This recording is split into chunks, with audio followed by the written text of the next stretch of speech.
গুনাহ ছেড়ে দাও, অস্থিরতা ছেড়ে দাও, বেহায়াপনা ছেড়ে দাও, নারীর পিছনে ঘোরা ছেড়ে দাও, উলঙ্গ ছবি দেখা ছেড়ে দাও। আমি প্রতিদিন বলি ভাই, প্রত্যেকটা মাহফিলে বলি, দিনে 2 বার বললে 2 বারই বলি, গুনাহ কাউকে তৃপ্তি দেয় না, গুনাহ কাউকে সুখ দেয় না। প্রতিদিন আমি মদ যে খায় তার তৃপ্তি নাই, সে আরো নেশা করতে চায়।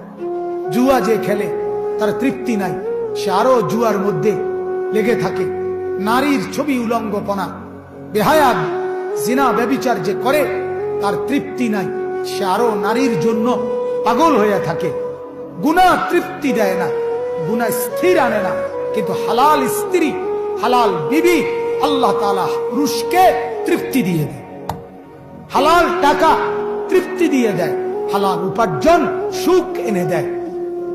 হারাম টাকা, সুদের টাকা, ঘুষের টাকা এটা কখনোই তৃপ্তি আনে না, বরং কিস্তি বাড়ায়, লোন বাড়ায়, লোভ বাড়ায়।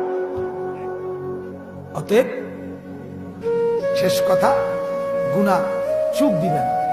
এজন্য আমি দ্বিতীয় কথাটা বললাম, ওমান ইয়াবতাগি গায়রাল ইসলামি দীনান, আল্লাহ বলেন ইসলাম ভিন্ন কিছুই আমি নেব না।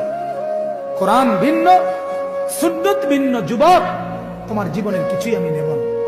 বুড়া মিয়া চাচা, আপনাদেরকে বলি, বুড়া চাচাদেরকে যারা চা দোকানে বসে বিড়ি খান, এই বদভ্যাস ছাড়েন।